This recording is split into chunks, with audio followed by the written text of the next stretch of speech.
Bienvenue à cette rétrospective de la semaine. Le Premier ministre Bruno Tshibala a passé un moment difficile le mercredi 23 novembre à l'Assemblée nationale lors de sa présentation du projet de budget 2018. Aucun soutien des élus du peuple qui ne l'ont pas trouvé convaincant dans ses explications sur le retard du dépôt de ce projet. Députés de la MP comme de l'opposition ont carrément demandé la démission du Premier ministre. Mais ce dernier ne le fera pas car protégé par l'article 126 de la Constitution. Laissé ouvert le vendredi 24 novembre 2017, le procès Kamina Sampou branche Kinshasa à la haute cour militaire. Ce procès est une occasion de connaître la vérité sur l'assassinat de deux experts onusiens mais aussi de plusieurs Congolais qui ont perdu la vie suite à une barbarie humaine dans l'espace Kassayan. À l'ouverture du procès, le juge président a identifié tous les présumés. Sachez aussi que Emerson Mnangagwa est désormais le président du Zimbabwe. L'ancien vice-président limogé par Robert Mugabe a été investi le vendredi 24 novembre. Dans son discours d'investiture, Emerson Mnangagwa a promis d'indemniser les fermiers blancs chassés par Mugabe. Même s'il hérite d'une Zimbabwe ruinée, Emerson a promis, entre autres, la création d'emplois et la lutte contre la corruption.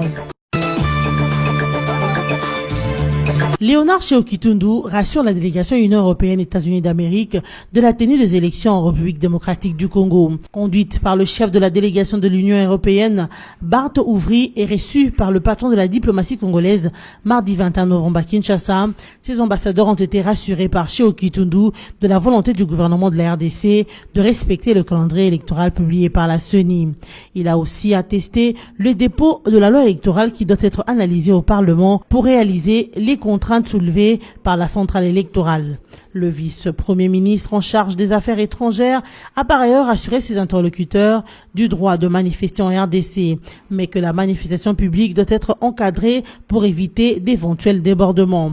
De son côté, Bart Ouvry, chef de la délégation, s'est réjoui de l'entretien qu'ils ont eu avec le ministre. Entretien autour des scrutins à venir et leur crédibilité. Il a promis que sa délégation recevra sous peu le patron de la diplomatie congolaise. Ce pour reprendre le dialogue pour une solution politique à la situation actuelle du pays. Cette séance de travail rentre dans le cadre du dialogue permanent entre la RDC et ses partenaires européens et américains. Mise en œuvre de l'accord du 31 décembre 2016, un pas important vient d'être franchi, estime le Premier ministre congolais. Bruno Tshibala a finalement déposé ce lundi 20 novembre 2017 le projet de loi électorale au bureau de l'Assemblée nationale. Il pense ainsi avoir élagué une contrainte importante dans le calendrier pour les élections générales du 23 décembre 2018. Bruno Tshibala a indiqué que ce projet de loi électorale renferme plusieurs innovations, notamment la rationalisation du système électoral congolais. Dans ses attributions du ministre d'État en charge des relations avec le Parlement, Lisanga Bonganga a reconnu le retard du gouvernement dans ce dépôt. Mais il demande aux députés et sénateurs de prendre les choses en main et travailler d'arrache-pied sur ce projet pour l'intérêt de tout le monde. Lisanga Bonganga a aussi souligné que le président de l'Assemblée nationale, Obama Minakou, a rassuré qu'au niveau de la commission PAJ, tout sera fait pour que ce projet de loi électorale soit voté. Avec ce pas franchi dans le dépôt du projet de loi électoral, le premier des ministres congolais Bruno Tshibala voit une sortie de la crise politique qui sévit en République démocratique du Congo.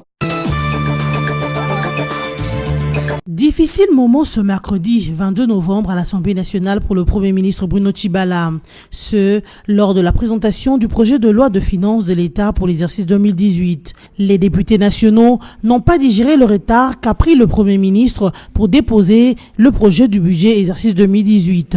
Justifiant ce retard, Bruno Tshibala a fait savoir à ses interlocuteurs que la publication du calendrier électoral a été l'une des causes de ce retard. Jugé peu convaincant par les élus du peuple, certains députés de la majorité présidentielle et de l'opposition demanderont la démission pure et simple du Premier ministre et de son gouvernement. Se basant sur l'article 126 de la Constitution, Thomas Lokondo de la MP a fait savoir au Premier ministre que la loi budgétaire doit être déposée dès l'ouverture constitutionnelle de la session ordinaire du Parlement. Ce qui signifie qu'à partir du 15 septembre 2017, le budget serait déjà déposé. Il estime alors que le gouvernement aurait péché contre cette loi, d'où la menace de faire démissionner le gouvernement par une motion de censure en 72 heures. Cependant, Bruno Tshibala ne peut pas démissionner car protégé par la même constitution. Elle stipule que si 15 jours avant la fin de la session de septembre, l'autorité budgétaire n'est pas en possession du projet de loi de finances du prochain exercice, le gouvernement est réputé démissionnaire. Or, le Premier ministre a déposé son projet le 20 novembre, soit 25 jours de la fin constitutionnelle de la session en cours qui se clôture le 15 décembre prochain. Ce qui revient à dire que Bruno Tshibala et son gouvernement ne démissionneront pas.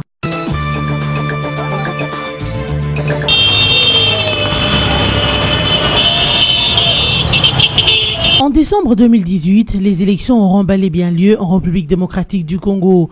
Pour ce faire, les Congolais de tous bords doivent être sensibilisés afin de s'y préparer. L'Union nationale des fédéralistes du Congo, dans son rôle de parti politique, a sensibilisé la population de Bukavu. Jeunes et vieux ont suivi de près le message de l'interfédéral de l'UNAFEC. David Moulumoué-Desrois a appelé ses compatriotes à faire confiance à la CENI sur le calendrier électoral publié, mais aussi travailler pour permettre à l'UNAFEC, membre de la majorité présidentielle, de gagner les élections. Président de la République, na CENI, va lancer campagne loi ya campagne électorale. Donc hapa sasa hatuna na kazi nyingine. Olia ya kuingia kubarabara, shi inafeke tujiprepare kwa affronter élection zenyewe zitakuja. Sasa shi inafeke. Juu tunaona kwamba tuliko wanarudia nyuma, shi tunasema shi tutailasema kwanza.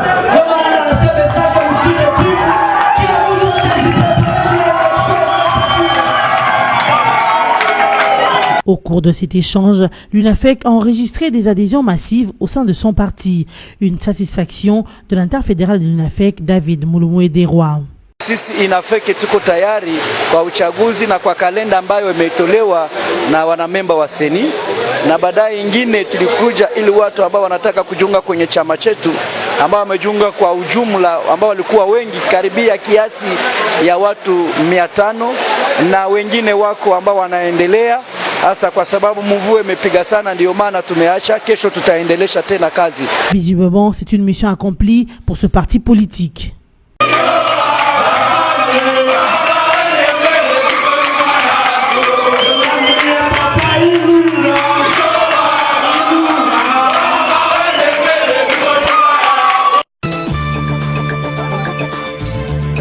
La Commission épiscopale Justice et Paix du Congo de la Conférence épiscopale nationale du Congo CENCO a rendu public 2 rapports, l'un sur l'observation électorale relative à l'inscription des électeurs et l'autre sur le monitoring des manifestations et réunions publiques en République démocratique du Congo. Plusieurs personnalités ont pris part à la publication de ces rapports, notamment le président de la centrale électorale Corneille Nangaa, le président du Conseil supérieur de l'audiovisuel et de la communication, le membre du clergé, les diplomates. Prenant la parole en premier, le père Clément Mapobo, secrétaire exécutif de cette commission, a martelé que ce rapport est basé sur des données collectées du 28 août 2016 au 12 novembre 2017. Pour lui, la révision du fichier électoral est une étape importante du processus électoral et son évaluation est capitale et surtout déterminante pour la suite des opérations. Par ailleurs, le président de la CENI a remercié la commission Justice et Paix de la CENCO pour son rapport et a déclaré que ce travail est précoce et prématuré car n'ayant pas de données fiables avant toute publication. Corneille Nangaa, calme et serein, a invité la CENCO à vulgariser davantage l'accord de la Saint-Sylvestre et à collaborer avec son institution avant de publier tout rapport d'observation électorale car il faut donner à la population congolaise des informations vraies, vérifiées et vérifiables, donc potables et non biaisées. La ville de Kinshasa risque de connaître 3 marches ce jeudi 30 novembre 2017. Alors que le RASOP a changé la date de sa marche contre le calendrier électoral et demandé le départ du président Kabila pour éviter une confrontation avec la majorité présidentielle le 28 novembre, 2 autres marches sont annoncées pour le 30 novembre dans la capitale congolaise. Le mouvement citoyen Café Quinois prévoit aussi une marche pour le 30 novembre afin de soutenir le calendrier électoral. L'Union nationale de nationalistes de Willy Michiki aussi a prévu une marche à cette date. Lunana pense que le choix du 30 novembre par le RASOP est une provocation car c'est la date de son anniversaire. Willy Michiki demande à ce que le gouverneur de la ville change d'itinéraire de la marche au RASOP car Lunana partira de l'échangeur de Limete pour chuter au boulevard Triomphal où un meeting aura lieu. Cependant, du côté du RASOP, Augustin Kabouya, porte-parole de l'UDPS, dénonce une manipulation du pouvoir en place et dit que le RASOP ne changera plus de date pour sa marche, advienne que pourra. Le RASOP fera donc porter toute la responsabilité des incidents qui pourront survenir ce jour au pouvoir de Kinshasa en autorisant autant de marches le même jour. Aux dernières nouvelles, nous apprenons que les jeunes de la CCU, parti politique de Lambert Mendo Malanga, organisera aussi une marche à la même date du 30 novembre 2017.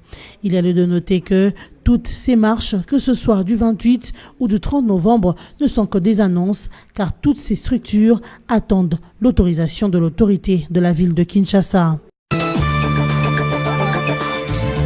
Vente aux enchères comme esclave de migrants en Libye, Moussa Faki veut une action en justice. Le président de la Commission de l'Union africaine se propose de dépêcher rapidement un émissaire en Libye pour des consultations avec les gouvernements libyens et d'autres acteurs concernés afin de s'accorder sur les mesures pratiques en appui aux efforts visant à améliorer le sort des migrants africains en Libye. Cette initiative fait suite aux informations faisant état de la vente aux enchères comme esclaves des migrants africains sur les territoires libyens. En réaction à ces informations, Moussa Faki a demandé l'arrêt immédiat de ces pratiques et de tout autre acte apparenté au trafic humain. De son côté, réagissant sur cette situation inhumaine en Libye, Christophe Lutundula, membre du G7, a condamné et a salué la réaction de Claudie Siard, journaliste de l'émission Couleur Tropicale sur RFI. Claudie Siard qui a condamné avec la dernière énergie ces actes, qui a même eu du mal à qualifier.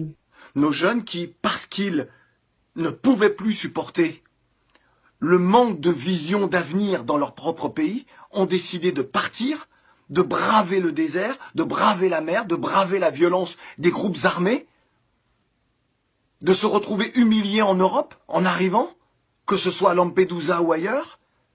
Là, aujourd'hui, avec les accords passés entre la Libye et l'Union européenne, la France et d'autres pays, avec les États africains qui ferment les yeux, qui ne font rien, mais alors rien, pour aider cette jeunesse. Dire que nos jeunes ne peuvent plus partir. Il faut un sommet extraordinaire, il faut réfléchir. Aujourd'hui, on est en train de vendre, là, des Africains, des jeunes, nos jeunes.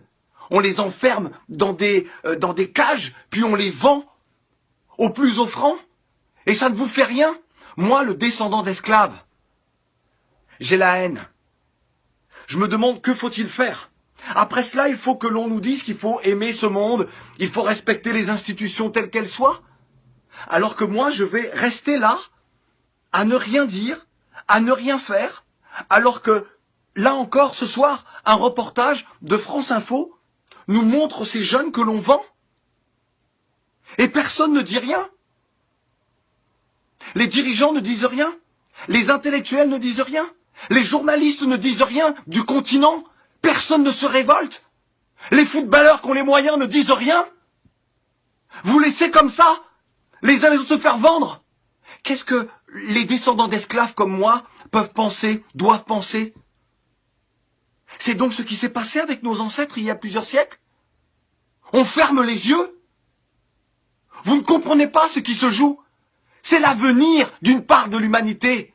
C'est l'avenir de toute l'humanité. Lorsque des êtres humains sont capables de vendre d'autres êtres humains, c'est qu'ils s'empoisonnent eux-mêmes. Ils se privent de l'humanité. Lorsque des personnes ferment les yeux sur cela, ils se privent de cette humanité. Ils rusent avec des principes d'égalité, des principes d'honnêteté, de respect de l'autre, de démocratie. Quelle démocratie?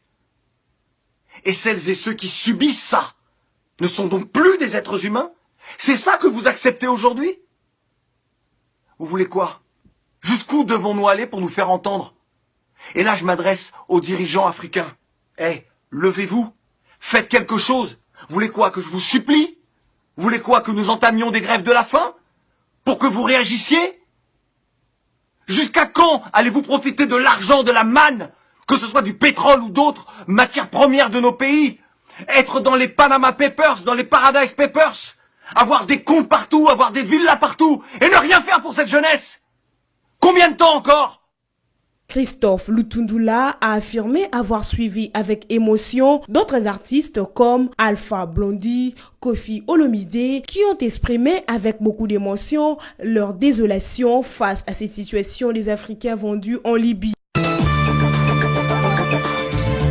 Vente d'esclaves en Libye, la RDC rappelle son ambassadeur. Après la révélation de l'existence d'un marché aux esclaves africains près de Tripoli, la République démocratique du Congo a annoncé ce mardi dernier en RDC le retour de son ambassadeur. Le patron de la diplomatie congolaise, Léonard Shokitundu, a expliqué dans un communiqué que Kinshasa veut connaître la situation réelle en Libye et conduire au besoin une mission de rapatriement si les Congolais sont concernés. Chez Okitundu a aussi souhaité que la question migratoire soit prioritairement inscrite à l'ordre du jour du prochain sommet Afrique-Europe qui se tiendra à Abidjan en Côte d'Ivoire. Il s'y est dénoté que le Burkina Faso a aussi rappelé son ambassadeur en Libye après la diffusion la semaine dernière du documentaire Choc révélant l'existence d'un point de vente aux enchères des migrants. Le Niger, quant à lui, a convoqué l'ambassadeur de Libye. La Côte d'Ivoire, elle, n'a pas voulu retarder les choses. Son président Alassane Ouattara a aussitôt dépêché un avion et a rapatrié les Ivoiriens qui étaient aussi dans ces marchés des migrants en Libye. Ouverture procès ministère public contre les membres du mouvement terroriste Kamwina Sampou, branche Kinshasa, ce vendredi 24 novembre à la haute cour militaire. Un procès qui doit élucider le mystère de l'assassinat de 2 experts onusiens, mais aussi et surtout de nombreux Congolais abattus de sang-froid dans l'espace kassaïen qui comprend le Kasaï central, d'où était partie la spirale terroriste avant d'atteindre le Kasaï oriental, la Lomami et même le Sankourou. À l'ouverture de l'audience ce vendredi, le juge président a procédé à l'identification de chaque présumé. La plupart des accusés présentés ce jour à la haute cour militaire sont membres du parti UDPS, mais aussi des militaires. Au total, 36 présumés ont été identifiés par le juge président. Vous allez parler à quelle langue? Français. Vous êtes fâché? Non. Soyez à l'aise. Le tribunal vous a salué, vous avez refusé de répondre. Un professeur. Homme politique, vice-président de la Ligue des jeunes UDPS. Ce procès du ministère public contre les membres Kamwina Sampou est peut-être l'heure de la vérité dans l'assassinat et décapitation de la Suédoise Zaïda Catalan et l'Américain Michael Sharp, 2 enquêteurs onusiens tombés en mars 2017 dans une embuscade des miliciens Kamwina Sampou. La vidéo de leur décapitation a tout d'une pièce de conviction. Au-delà de ces 2 experts des Nations Unies, des fonctionnaires dans les cadres de la territoriale et leurs membres de famille ont subi aussi des affres de cette milice allant jusqu'à des décapitations. Face à tous ces morts, ces femmes violées, des écoles, bâtiments publics et maisons détruites et incendiées, une hécatombe qui a occasionné des déplacements massifs de la population, les Congolais attendent tous l'issue du procès afin que les auteurs de ces crimes au Grand Kasaï payent de leurs actes.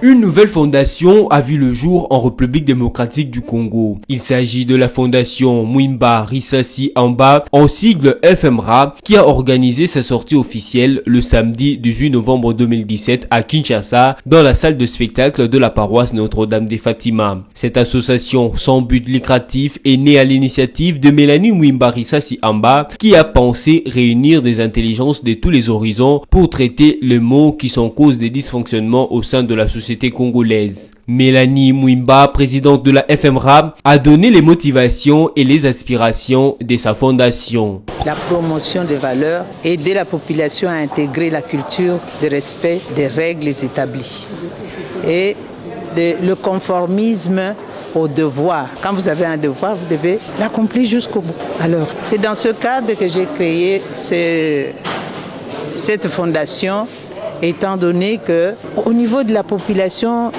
il y a beaucoup de laisser-aller. La population peut-être ne connaît pas ses droits. Je me dis, on va, par la fondation, l'aider à comprendre ce qu'on lui demande comme devoir et aussi à comprendre quels sont ses droits. Nous allons aller vers la population, vers les écoles, les associations, les écoles, les fonctionnaires, partout par des conférences, des ateliers pour essayer de faire comprendre aux gens qu'un pays, une nation ne peut pas marcher sans le respect des règles établies. Du reste, la fondation Mwimba Risasi Amba se propose de prôner les valeurs telles que l'éthique, l'intégrité, le patriotisme, la solidarité ainsi que l'équité. Très consciente de toutes les antivaleurs qui caractérisent la RDC, la FMRA s'engage à promouvoir les valeurs morales au sein de la société congolaise et à éveiller la conscience du citoyen congolais sur non seulement ce droit,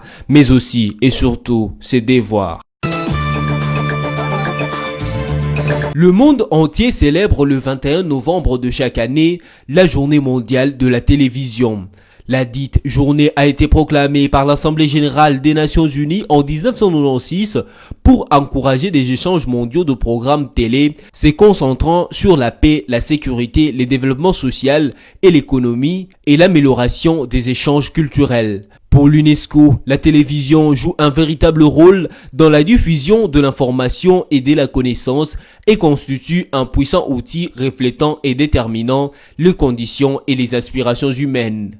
Et l'action de l'UNESCO pour cette journée se concentre sur la mise en valeur de l'utilité de la télévision comme véhicule éducatif et culturel, sur des recommandations faites aux États membres sur des questions d'ordre juridique, financier, mais aussi sur des questions de normalisation et d'autres tout aussi importantes, et sur l'encouragement des professionnels des médias à réduire la violence au sein des actualités et de programmes fictifs dans les médias électroniques, avec une considération toute particulière pour les enfants et la jeunesse.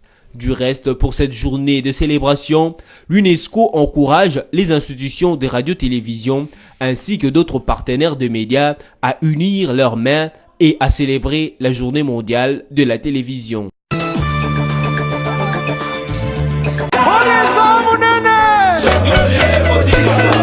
L'artiste musicien Ferregola a été relâché par le parquet général de la République après une nuit passée au cachot du casier judiciaire. Ferregola, alias Jésus des Nuances, ancien de Wenge Musica Maison Mère et actuel leader de son groupe Jet Set, a été libéré parce que le parquet n'a pas trouvé la pièce à conviction sur base de laquelle il a été accusé par Koffi Olomide, un autre grand nom de la musique congolaise, a indiqué à Top Congo FM une source judiciaire près du dossier. Jusque-là, aucune charge n'a été retenu contre l'artiste musicien Ferregola. Les causes véritables du bras de fer entre Koffi Olomide et Ferregola demeurent obscures jusque-là. En quoi ce genre de conflit entre musiciens profite-t-il à la musique congolaise? Telle est la question que se posent bon nombre de Congolais, mais sans jamais trouver de réponse. Lutte contre l'hépatite en République démocratique du Congo. L'ONG L'Action solidaire de la jeunesse pour le développement communautaire, en partenariat avec l'ASBEL Oui Jeunesse, en fait son cheval de bataille. Lors de l'atelier de restitution du sommet mondial de l'hépatite qui a eu lieu à São Paulo, Brésil, Espérance Cage, présidente de la SOGEDEC, a demandé l'implication du gouvernement central pour sauver la jeunesse africaine qui est atteinte de cette maladie à 67%. Il a été organisé une grande activité au Brésil où tous les pays, le monde entier ont convergé. Il a été demandé qu'aujourd'hui, le gouvernement et la société civile puissent se mettre maintenant sur la même table pour réfléchir comment éliminer ces fléaux des hépatites dans nos communautés. Bien sûr que la RDC a été représentée par la société civile, mais notre gouvernement était absent. Donc nous invitons notre gouvernement à s'engager, parce que le problème des hépatites, c'est un problème de santé publique et ça guette notre communauté. Nous, les jeunes, nous signalons que déjà en Afrique, nous avons 67% des cas d'infection chez les jeunes. C'est déjà énorme à travers les injections de drogue. Et les jeunes n'ont pas de moyens. Il faut que le gouvernement s'implique parce qu'il y a des partenaires, comme aujourd'hui, nous avons eu des partenaires qui sont dans la salle, mais ils ne savent pas comment intervenir parce que le pays ne dispose pas d'un document d'orientation. Aucun plan dans notre pays, ni plan budgétaire, ni plan stratégique, ni plan national, ça n'existe pas. Ce qui freine encore aujourd'hui la lutte dans notre pays. Donc nous insistons, nous demandons avec des pleurs que notre gouvernement puisse s'impliquer totalement en disposant ces documents. Aussi, et mettre en place une coordination, parce que jusque-là, le programme est là, de nom, mais non fonctionnel. Que ce programme soit fonctionnel pour que la lutte soit vraiment une réussite pour notre pays et pour le monde entier. À tous les parties prenantes, donc la société civile, nous invitons encore nos amis de la société civile, tous les pratiquants qui viennent se joindre à Sogedec et EPFI pour qu'ensemble nous tenons main dans la main pour lutter et booster, comme nous disons dans notre réseau, les no-EP. Donc, pas de discrimination par rapport à ceux qui ont l'hépatite et pas le non-accès au traitement par rapport à tous ceux qui sont malades et le non-accès au dépistage par rapport à toute personne qui veut se faire dépister. Nous brisons les non-accès, que l'accès soit facile et disponible à tout le monde. Pour Patrick Amissi, personne vivante avec hépatite, le sommet organisé au Brésil l'a réconforté. Il demande cependant aux autorités du pays de ne pas faire semblant d'ignorer l'existence de cette maladie, mais de mettre des moyens pour l'éradiquer. C'était un sentiment de joie pour nous, personnes vivant avec les hépatites, et ça nous a réconfortés. Parce que quelque part on se sentait délaissé, mais ça nous a réconforté tout en voyant que si déjà au niveau mondial, les gens commencent à s'intéresser aux hépatites, et c'était un message d'espoir, disant que d'ici là, on va commencer à traiter les hépatites et ça sera une occasion de stopper la mortalité ou les morts dues aux hépatites. Vraiment, d'une manière générale, pour nous, c'était très flattant, c'était très satisfaisant pour nous. Au niveau national, que demandez-vous aux autorités? En fait, au niveau national, nous aurons demandé aux autorités de ne pas faire semblant, parce qu'ils savent que la maladie existe. Et plus ils font semblant, nous, en tant que patients, nous disons que c'est une façon de nous dire d'aller mourir en silence, chose qui n'est pas bien, alors qu'il y a d'autres maladies auxquelles les autorités s'impliquent. Pourquoi ne pas s'impliquer pour nous aussi, les personnes vivant avec les hépatites? Et là, nous disons que c'est une façon de nous discriminer, c'est une façon de nous stigmatiser davantage. Et nous avons cette conviction que cette fois-ci, les autorités feront quelque chose. Les autorités pouvaient peut-être s'impliquer dans la lutte contre les hépatites pour nous donner un souffle, un bouée de soulagement. Notez qu'une hépatite est une inflammation du foie. Elle peut être aiguë ou chronique. Elle est causée par un virus, mais plus souvent par l'alcoolisme ou l'intoxication par un médicament. Et l'ASBEL Oui Jeunesse, avec l'ONG à Sogedec, s'implique dans sa lutte depuis 2012, utilisant la sensibilisation et la conscientisation de la population sur cette maladie. À l'heure actuelle, la République démocratique du Congo dispose de 26% des personnes vivantes avec les hépatites, selon l'Organisation mondiale de la santé, OMS. Le pape François a présidé le jeudi 23 novembre 2017 dans la basilique Saint-Pierre une célébration des prières pour la paix au Soudan du Sud et en République démocratique du Congo en présence de plusieurs évêques, prêtres et fidèles. Le Saint-Père a demandé au Seigneur d'abattre le mur de l'inimitié entre les hommes, de secourir les femmes congolaises et sud-soudanaises, premières victimes de la guerre, et également de sauver les enfants qui souffrent des conflits auxquels ils sont étrangers et qui leur volent enfance et vie. Il a prié en plus pour les gouvernants et responsables, demandant à Dieu de fortifier en eux un esprit noble, ferme et courageux dans la recherche de la paix par le moyen du dialogue et de la négociation. Par ailleurs, le pape François a béni des statues de la Vierge Marie qui seront amenées au Soudan du Sud et en RDC comme signe concret de fraternité et d'engagement pour la paix, mais aussi de l'aide et de la sollicitude de la Mère des dieux. L'ancien vice-président zimbabwéen a officiellement été investi président ce vendredi 24 novembre à Harare afin d'assurer la transition après 37 ans de règne de Robert Mugabe. Emerson Mnangagwa, âgé de 75 ans, avait été désigné par le parti au pouvoir, la ZANU-PF. Il prend les commandes d'un pays ruiné 3 jours après la démission historique du plus vieux dirigeant en exercice de la planète, 93 ans, poussé vers la sortie par son armée, son parti et la rue. Dans le plus grand stade de la capitale Harare, devant plusieurs dizaines de milliers de personnes, Emerson Mnangagwa a promis d'être loyal et de respecter la constitution zimbabwéenne. Emerson Mnangagwa est formel, le Zimbabwe ne reviendra pas sur l'ancienne politique rhodésienne, mais il promet d'indemniser les fermiers blancs expulsés par son prédécesseur. La confiance Il faut prendre ses responsabilités, être à la hauteur de ses responsabilités. Les valeurs de l'unité et de la paix que nous chérissons tous sont les bases, les fondations de notre développement futur. Autre mesure d'urgence pour sortir le Zimbabwe de la crise, Emmerson Mnangagwa promet l'ouverture de son pays à la communauté internationale, la protection des investissements étrangers, mais aussi la mise au travail de Zimbabwéens. Le nouveau homme fort du Zimbabwe a aussi promis la création d'emplois et la lutte contre la corruption. Quant à Robert Mugabe, absent de cette investiture, il ne sera pas inquiété et bénéficiera d'une retraite confortable.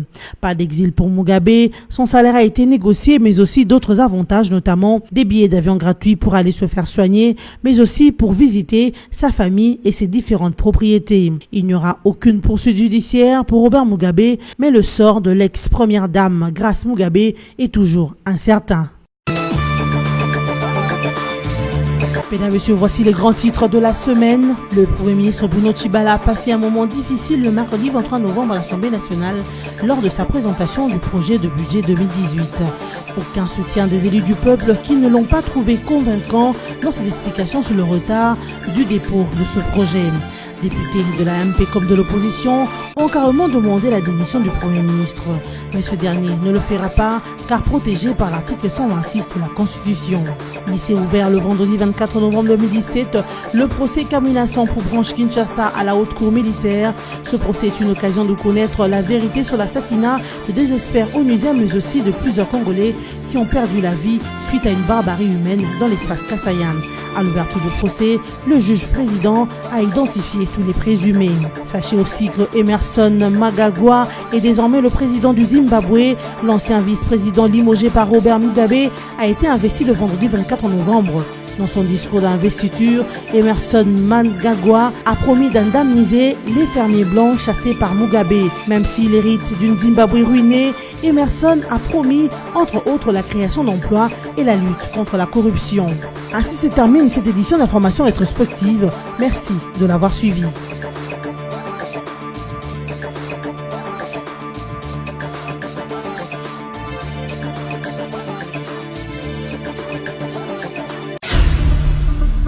Congo Panorama, votre magazine d'actualité est à nouveau dans vos bacs avec son édition de la rentrée et ses rubriques diversifiées. Coopération et diplomatie, 8 nouveaux ambassadeurs accrédités en RDC, l'Union africaine au front contre l'Union européenne. Séjour du chef de l'État aux Nations Unies, Joseph Kabila, très sollicité, étrange, le processus électoral est fixe et irréversible. En politique, Congo Panorama vous propose une gamme de sujets variés, notamment le dossier CENI et élections avec les tournées des Corneilles Nangaa dans le Congo profond et les évaluations du processus électoral. La politique, c'est aussi la conférence des Kananga où Kabila a scellé la réconciliation au Grand Kassai ou encore le procès en cours au Kassai. La une du Congo Panorama est consacrée à l'armée.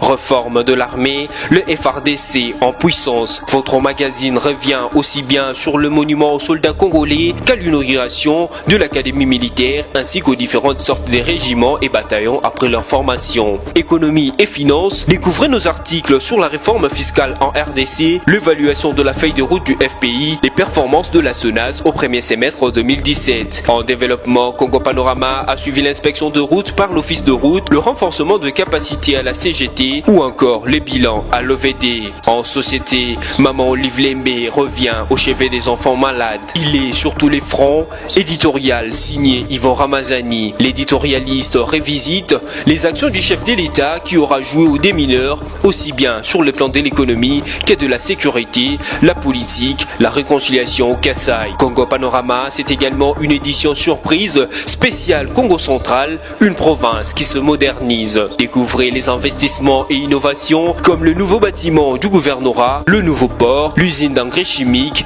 la cimenterie, mais aussi de travaux de voirie. Découvrez également l'interview bilan du gouverneur Jacques Mbadou et cet éditorial qui lui est dédié par par Yvon Ramazani. Il a osé ceci pour avoir, en période de marasme multisectoriel, engagé sa province sur la voie du développement à la lumière de la vision de modernité du chef de l'État. Congo Panorama, s'investir pour un Congo émergent. Congo Panorama, toute l'actualité à votre portée.